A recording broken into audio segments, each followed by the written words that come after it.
सरकारको काम तपाईलाई कस्तो लागिरहेछ? अब राम्रो भनौँ कि नराम्रो भोट भन्यो घन्टीमा दियो हैन। अब सुकुम्बासी भनेछ सुकुम्बासीमा अब हुकुमबासी भएर घर बनाइया छ हैन।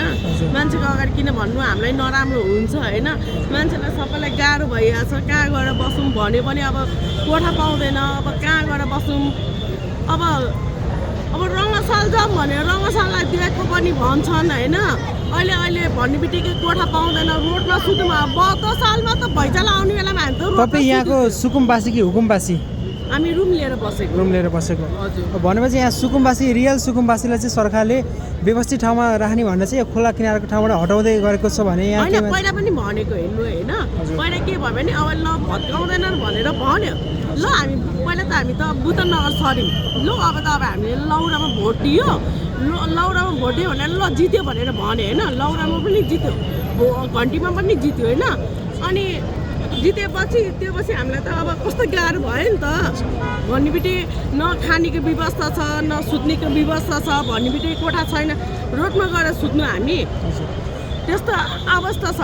म अघि कति रोएर हिँडेँ। मेरो बाउ अलिकति दारू खानुहुन्छ कराएर हिँड्नुहुन्छ त्यस्तो आपत छ आफूलाई।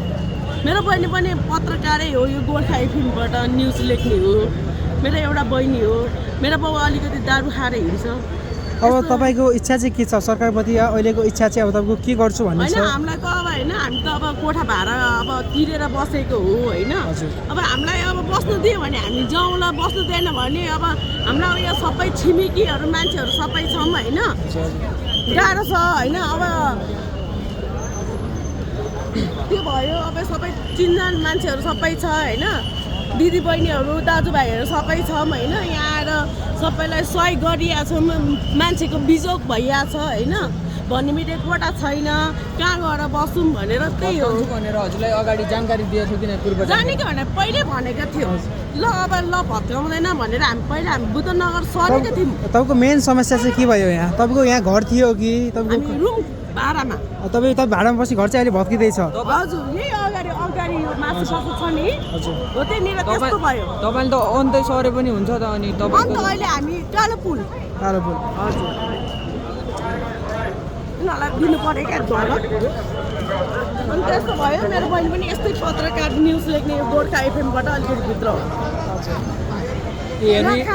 यहाँ खानेको व्यवस्था छ। अहिले हाम्रो यस्तो भएछ। मेरो बोयफ्रेन्ड छ होइन।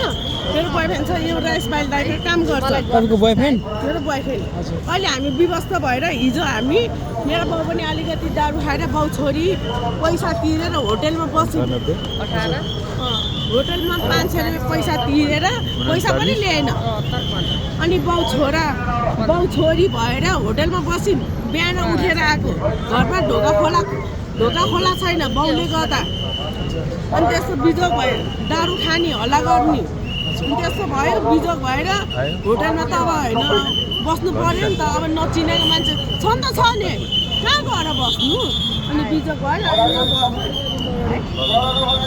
के भन्नुहुन्छ भने त अहिले हाम्रो बस्ने केही पनि छैन। सरकारले भनेको छैन कहाँ लगेर बस्ने भनेर